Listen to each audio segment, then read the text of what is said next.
اللهم إنا نحمدك ونستعينك ونستهديك ونستغفرك ونتوب إليك ونثني عليك الخير كله، نشكرك ولا نكفرك ونخلع ونترك من يفجرك. اللهم إياك نعبد ولك نصلي ونسجد وإليك نسعى ونحفد، نرجو رحمتك ونخشى عذابك، إن عذابك الجد بالكفار ملحق. اللهم لك الحمد كله ولك الشكر كله، وإليك يرجع الأمر كله علانيته وسره، فأهل أنت أن تحمد وأهل أنت أن تعبد وأنت على كل شيء قدير. ومن كل ما نشكوه يا رب عافنا، كأيوب إذ عافيته بعد بلواه. ما كان من ربي فإنك ربه، وما كان من مولى فإنك مولاه. وأنجح لنا منك المطالب كلها، وحقق لنا فيك الذي قد رجوناه. وأسبل علينا في سترك وكفنا من السوء والمكروه ما نحن نخشاه. ومن كل داء نشتكيه فداونا، ومن فتنة الدارين يا رب نجنا. وأنزل علينا لمنا يا من بمنه، وأنزل علينا الرزق يا من برزقه. وأنزل علينا اللطف يا من بلطفه. وأنزل علينا العفو يا من بعفوه. لا قوم موسى أنزل المن والسلوى، على قوم موسى أنزل المن والسلوى. صلوا على النبي الكريم صلى الله عليه وسلم. صلوا على النبي الكريم صلى الله عليه وسلم. صلوا على النبي الكريم صلى الله عليه وسلم. الحمد لله رب العالمين. الحمد لله الذي شرف العلم وأهله. الحمد لله الذي فضل العلماء، والصلاة والسلام على أشرف المرسلين، نبينا وحبيبنا ومصطفانا وقدوتنا محمد بن عبد الله صلى الله عليه وسلم. فهو القائل في محكم حكمته: إن الله وملائكته وأهل السماوات والأرض حتى الحيتان في البحر لا يصلون على معلم الناس الخير وعلى آله وأصحابه وسلم تسليما كثيرا. آمين. فيا أيها المسلمون، نحن في هذا اليوم، يوم السبت الموافق 13 من شهر جون لعام 2021، كنا في مدينة إليفة لمشاركة إخواننا ومشايخنا في حفلة تخريج الدفعة الأولى لطلاب المعهد العربي النيجيري فرع إليفة، سائلين الله سبحانه وتعالى أن يبارك في هؤلاء الخريجين، وأن يبارك في منشئ هذا المعهد العربي النيجيري بحي إليفة، وهو شيخنا وأستاذنا ومربينا الأستاذ الدكتور محب الدين وقالوية، الذي كافح وجاهد في سبيل تأسيس هذا المعهد العربي النيجيري، فجاء من تلقاء نفسه على أن يكون اسم هذه المدرسة اسم المعهد العربي النيجيري تماما، ويكون فرعا للمعهد العربي النيجيري. رغبة في البركة في نزول البركة التي أعطاها الله سبحانه وتعالى أو وهب الله سبحانه وتعالى المعهد العربي النيجيري في إبادة. نسأل الله سبحانه وتعالى أن يبارك في هذا المعهد. آمين. Adá ọpẹ́ ní ọ̀dọ̀ Ọlọ́run. Alhamdulillah. Adúpẹ́ ní ọ̀dọ̀ Ọlọ́run. Alhamdulillah. Ọba tí ó ṣe wá ní Mùsùlùmí, ní tí ó kó wa jọ níbi Ìsìláàmù ni, ní tí a fi papọ̀ ní ìlú Ilé-Ifẹ̀ lónìí, àlámọ̀rí Ìsìláàmù ni, àlámọ̀rí ayé kọ́, bí kò ṣe pé Ìsìláàmù náà ni ó kó wa jọ papọ̀. Àwa bí Ọlọ́run Ọba subhanahu wa ta'ala bí ìsìláàmù náà ṣe kó wa jọ papọ̀, Ọlọ́run má jẹ́ ó tú wa ká o. Ọlọ́run má jẹ́ ó tú wa ká o. La ilaha illallah. Bá a ṣe wá ń bá ìsìláàmù náà lọ déédéé báyìí, Ọlọ́run jẹ́ agúnlẹ̀ rẹ o. Jẹ́ amúdéwájú Ọlọ́run.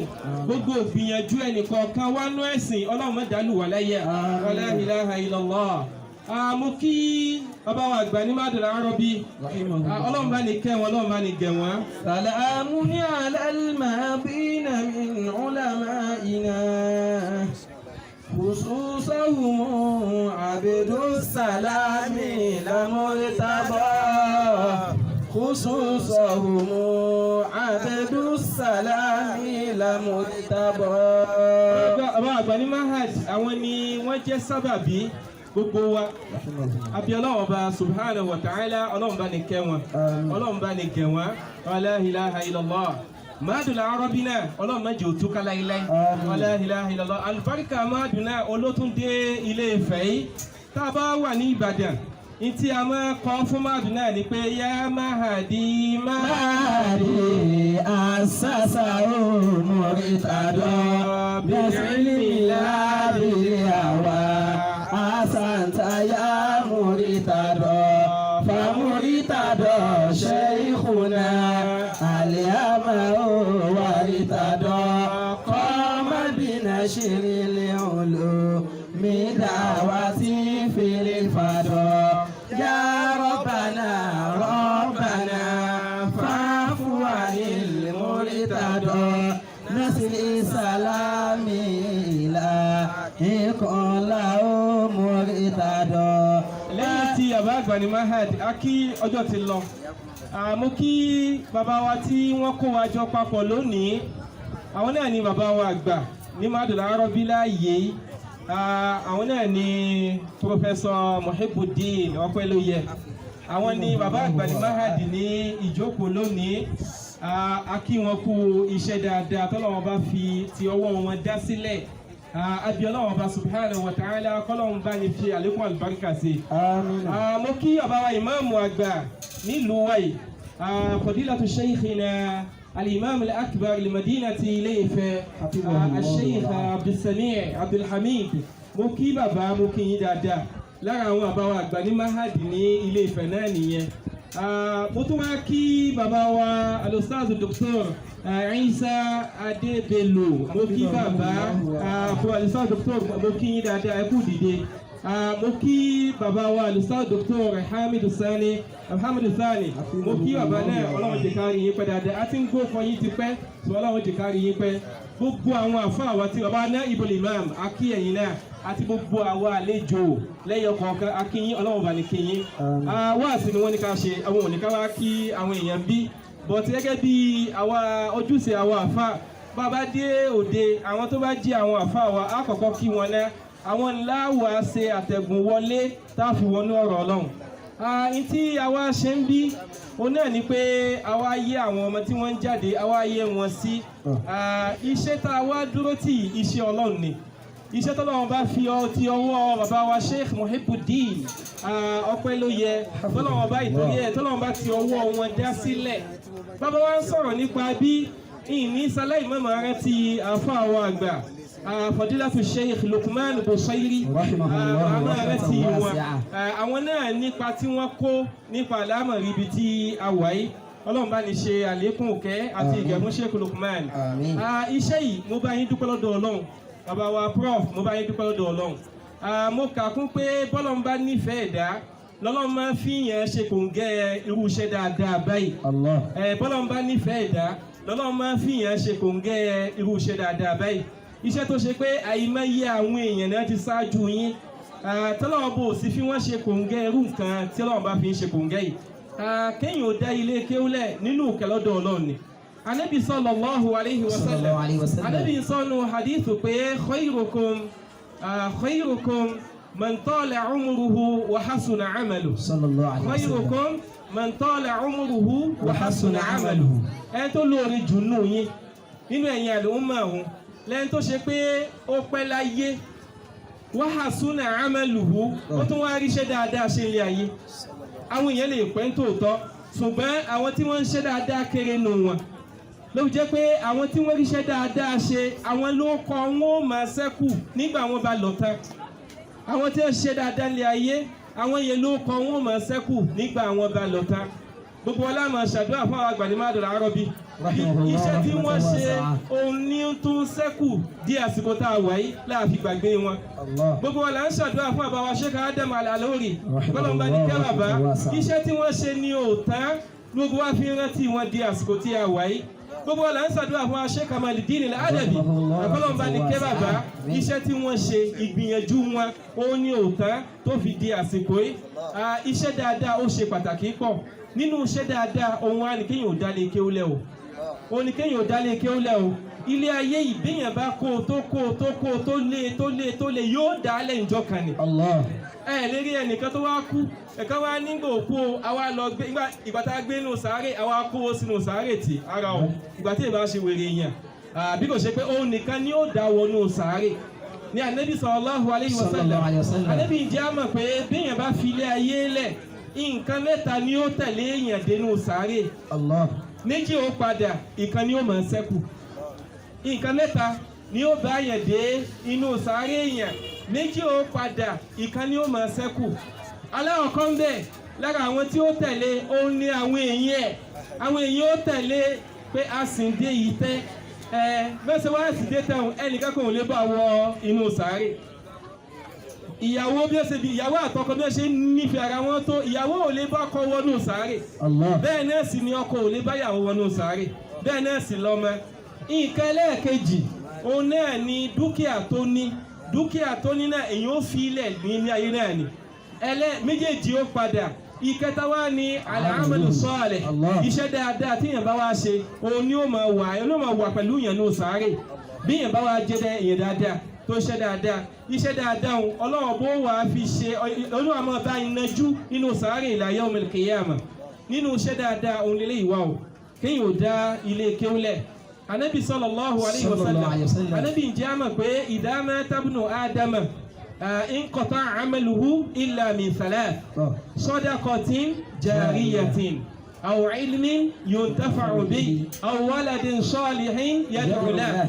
Ànábì ní sallallahu alayhi wa sallam ẹ ṣe àsàlátù fún sallallahu alayhi wa sallam Ànábì ní bẹ́yẹn báyìí lè ti kúrò ní ọrùn èèyàn àbí lára ọmọ ẹ̀dẹ́ ènìyàn gbogbo iṣẹ́ ti dúró èèyàn ò lè kírun mọ́ a lè gbà àwẹ̀ mọ́ a lè yọ zàkà mọ́ ìjókòó yìí a lè wárú ẹ̀ mọ́ èyàn ti di ìyàní ọkọ̀ yóò change sí ọkọ̀ tí wọ́n ń pè ọ̀hún yóò wá di pé òkú ẹgbẹ́ òkú bọ́ta. Ànábì wa ní tí pẹ̀lú ìbá ti wá ṣẹlẹ̀ ò ní láǹfààní àti ṣe nǹkan kan mọ́ ládàá kankan ò ní máa dé báyàn mọ́ àfikánnu mẹ́ta.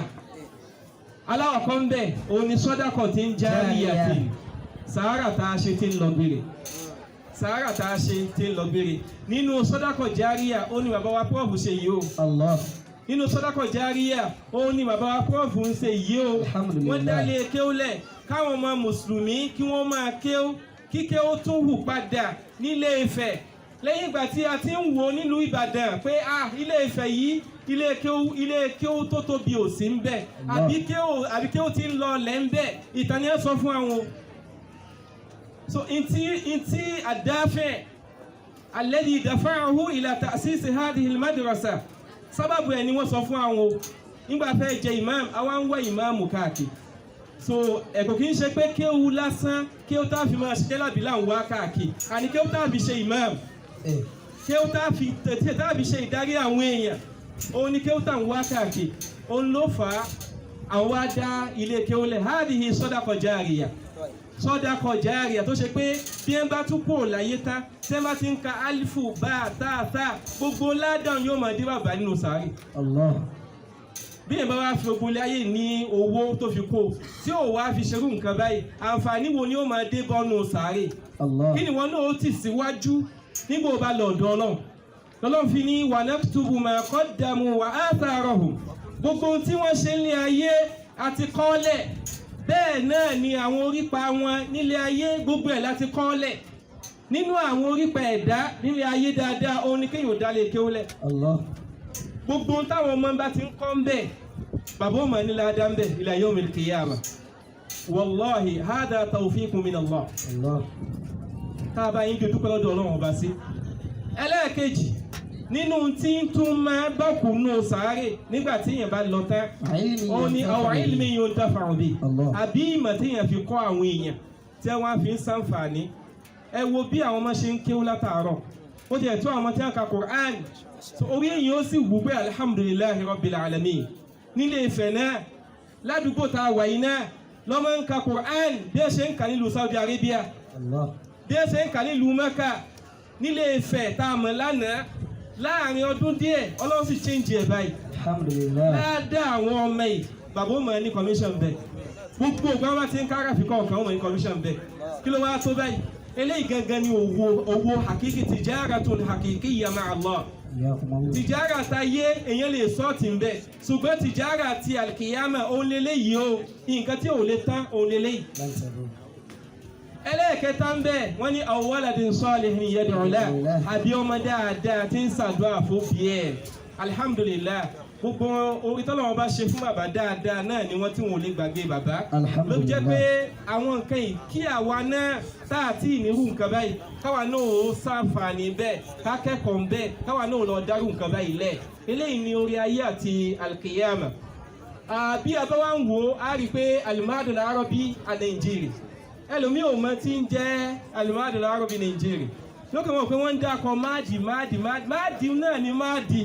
المعهد العربي النيجيري هي مدرسة مستقلة بنفسها وهي أصل للمدارس العربية وهي المدرسة القائمة بنفسها وبذاتها ما شاء الله وهي المدرسة القائمة على الكتاب والسنة ما شاء الله المعهد العربي نوجو بالله الحمد لله معهد تيو دادو تيسي fárú fún ibi kankan máàdù tó dá dúró tí èsè bíráǹṣì fún ibi kankan bàbá àgbà Sheikh Murtada Abdulsalam àwọn ni wọ́n dálẹ̀ ṣùgbọ́n pẹ̀lú ìfọwọ́sowọ́pọ̀ ìkúnlọ́wọ́ Sheikh al-Allama al-Alori kọ́lọ́mbà lè kẹwọn eléyìí ò túmọ̀ sí pé máàdù ti wá di bíráǹṣì fún Markazi Agege Ma'had al-Arabi Nàìjíríà òun náà nù ó kí wá ni wọ́n ń pè ní Ma'had al-Arabi Nàìjíríà òun náà ní tẹ̀rí yìí ó bá a ṣe ń ṣe ń bàdàn òun náà wọ́n ṣe ń ṣe ní Ilé Ifẹ̀ tí wọ́n bá ní nǹkan jẹ́ fáríwò fún nǹkan ó yàtọ̀ sí àtàfáwò ó yàtọ̀ sí àtàáwùn ń bẹ Islam fi rinlẹ̀ pé a máa kúnra wa lọ́wọ́ Ọlọ́run ní wa ta'awanu 'ala al-birri wat-taqwa wa la ta'awanu 'ala al-ithmi wal-'udwan ẹ máa fọwọ́sowọ́pọ̀ ọkọ àti ìyàwó gan wọ́n ń ta'awana fima baynahuma. ọkọ ò lè dálé ayé gbé láìsí ìyàwó ìyàwó náà ò lè dálé ayé gbé láìsí ọkọ gbogbo tá a rí ní ìsìn á tún máa kí màmá wa àgbà tí wọ́n ń bẹ nù ilé màmá wa ọpẹ́ ló yẹ tí wọ́n ń bẹ nù ilé àwọn àfọ onímọ̀ wọ́n ní wara'a kulli 'azimi imra'a wara'a kulli 'azimi imra'a lẹ́yìn gbogbo ẹni tó ga láyé tẹ́ ẹ bá wẹ̀yìn ẹ̀ báyìí ẹ máa sì máa bá obìnrin bẹ̀ ẹ máa bá obìnrin bẹ̀ yìí máa kó jẹ́ pé ìyá tó bínú ni ìmọ̀ kó jẹ́ pé ìyàwó tó ní òun ló dúró tì ó ní òfìtínà rẹ̀ ló fi ríṣẹ́ Ọlọ́run bá ṣe. akí màmá wa tí wọ́n ń bẹ́ẹ̀ nù lé Ọlọ́run bá ní ṣe dáadáa fún wọn. bí bàbá ó ṣe máa gbalada làwọn náà máa gbalada wájú Ọlọ́run. a kà ní bùkátà sí ká tún àníyàn ṣe. ká tún àníyàn ṣe. sábà pé tí nǹkan bá ti ń tóbi ó bá ti ń tóbi ṣètọ́nù ó gbìyànjú àti fọ́ọ̀bọ̀ tó bá ti wá fọ́ọ̀bọ̀ yóò wá bàjẹ́ mẹ́yìn lọ́wọ́ a ní bùkátà sí ká tún àníyàn wa ṣe. Ọlọ́run bó ṣàánú ẹnì kọ̀ọ̀kan wa al-Ma'had al-Arabi Nàìjíríà ó wá ń bẹ káàkiri kìí ṣe Ilé Ifẹ̀ nìkan náà lá ní bíráǹṣì sí eléyìí gangan ni wọ́n ń pè ní al-far'u al-haqiqi eléyìí tí wọ́n ní nǹkan jẹ́ fárú fún nǹkan eléyìí gangan ni ó kọ́ tá a ní al-Ma'had al-Arabi Nàìjíríà fáríwù Ilé Ifẹ̀ eléyìí gangan ni fárẹ̀ ṣùgbọ́n Mahadul Arab Nàìjíríà ti Ìbàdàn ó dádú ohun gangan ní al-ummu ìyá tí ń bí àwọn ọmọ lóríṣiríṣi káàkiri. Mahadul Arab Nàìjíríà kí ló wá ní sírù tí ó fi ń bẹ dòní tó ń kálukú náà fi ń pẹ̀ka látara rẹ̀ sírù ẹ̀ ju pé Mahadul Arab Nàìjíríà qa'imun ala ruknaini asasiyyayn. Pílà méjì ni Mahadul Arab ló dúró lé lórí. Pílà méjèèjì sì ni ó dúró lé lórí láti àná láti gbà wọ́n ti dálẹ̀ tí ó sì máa wà lórí ẹ̀ ila yawmil qiyamah. Kí ni pílà alákọ̀ọ́kọ́? Ó ní al-kitab al-Qur'an al-Karim. Pílà ẹlẹ́ẹ̀kejì ó ní sunna nabi sallallahu alayhi wa sallam. Méjèèjì náà ni pílà tàwa. Èyíkéyìí ilé kéwú tó bá ti wá dúró lórí pílà yìí èyí ó sì máa rí pé ilé kéwú ni wọ́n máa lo òkè sí ni.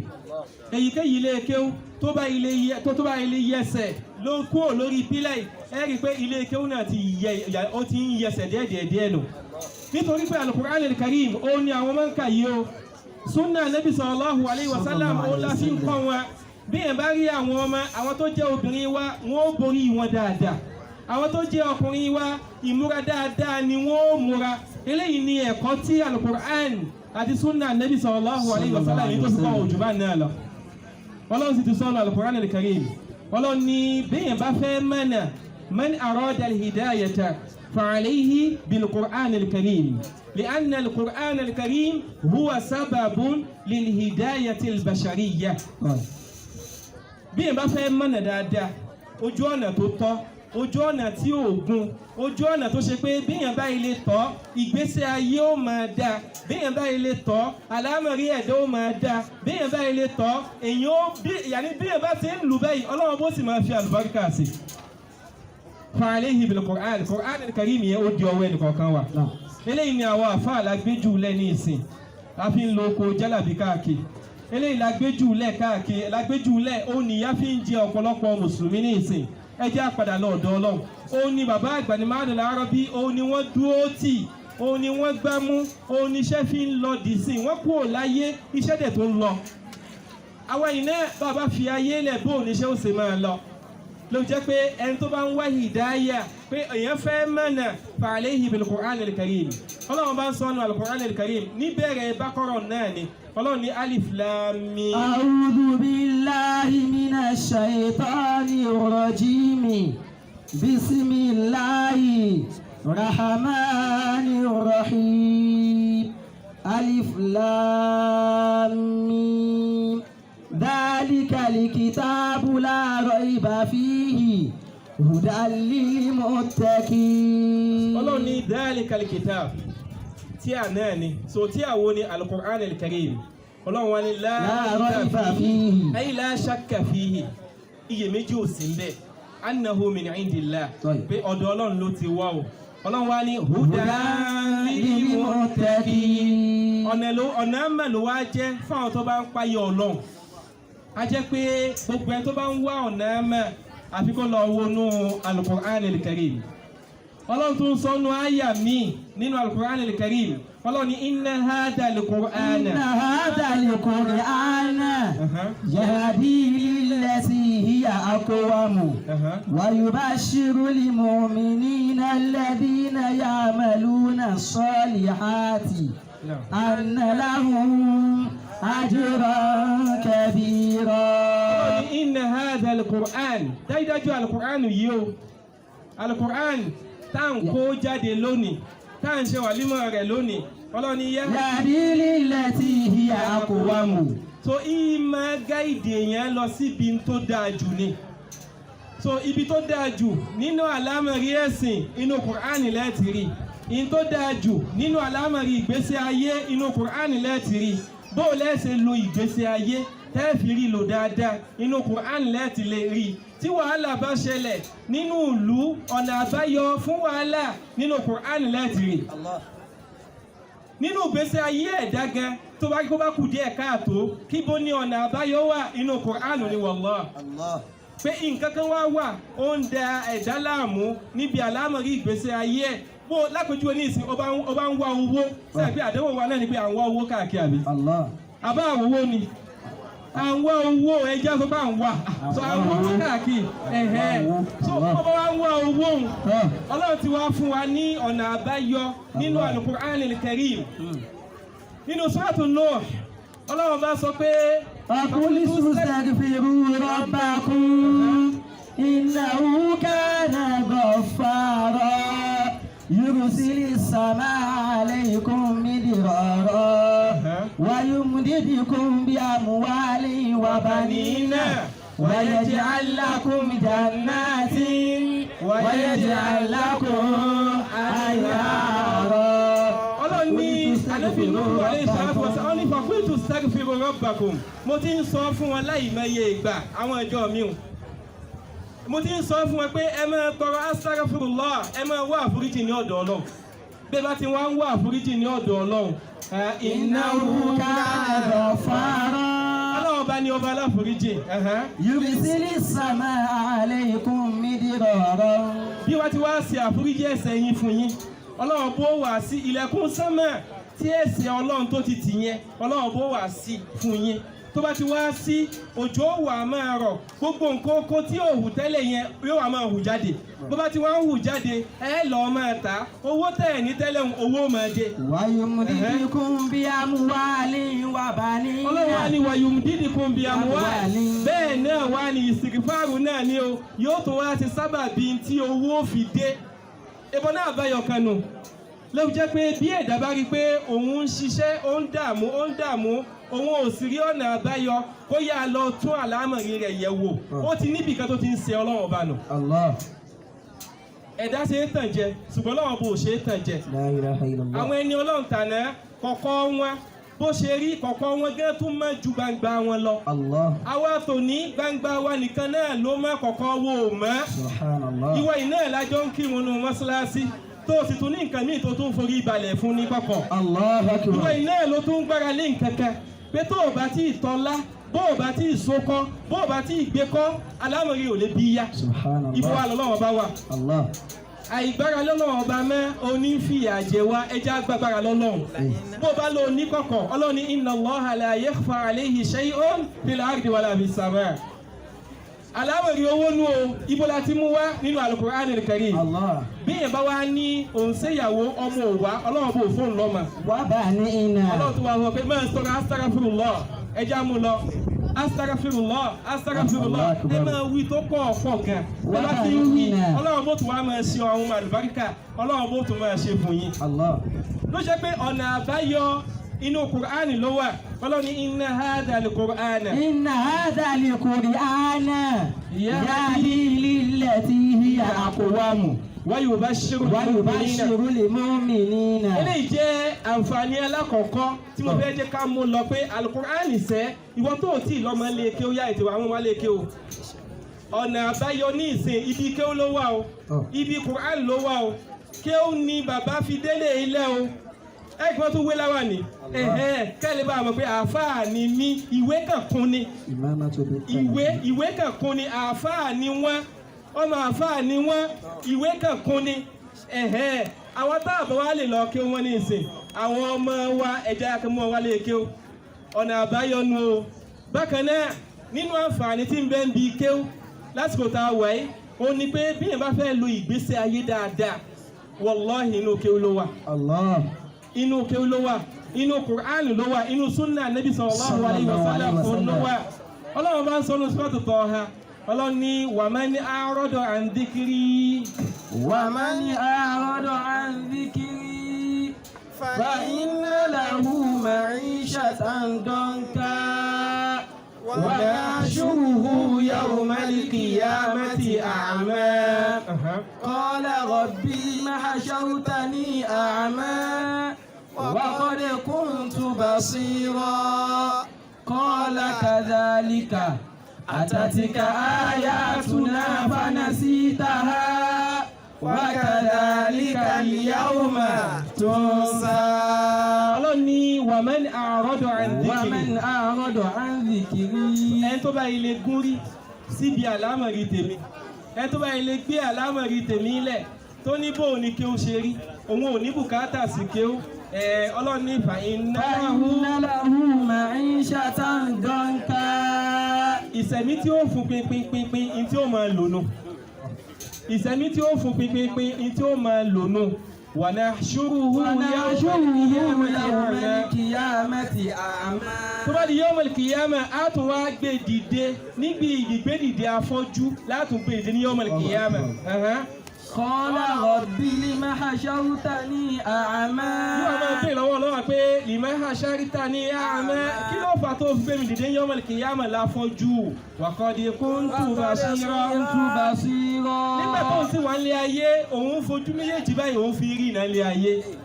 Qala kadhalika. Ọlọ́run wa máa ní kadhalika ìtò lẹ́tọ̀ọ́ sí ó ní mo ṣe fún ọ̀hún. Qala kadhalika. Qala kadhalika. Ọlọ́run wa máa dá lóhùn pé bí ń ṣe gbé ọ dìde ní yawmal qiyamah ó nu o. Qala kadhalika. Qala kadhalika. Bá ṣe gbé ọ dìde náà nìyẹn nítorí kí ni àtàtà ayatuna fanasitaha. Àwọn àrísàmì wa ti wá dé wá bọ̀ ọ́ nínú àwọn ayé Ọlọ́run nílé Ifẹ̀ òun ni Madul Arabi yìí o òun ni Madul Arabi tó ṣe pé gbogbo wa inú yẹ kájọ gbàgbé àní gbárùkù tí bóò ni ó ṣe lo òkè bóò ni súnà ó ṣe lo òkè bóò ni ìmọ̀ ké ó ṣe lo òkè nílùú tá a wà yìí bá ilé tí Ilé Ifẹ̀ yìí ṣe gbogbo àwọn ìlú tó tún wà lẹ́gbẹ̀ẹ́ Ilé Ifẹ̀ gbogbo wọn náà ti ṣàǹfààní tó jẹ́ pé a gbọ́dọ̀ máa ronú pé àsìkò tá ń lò lọ yìí nìkan ká ronú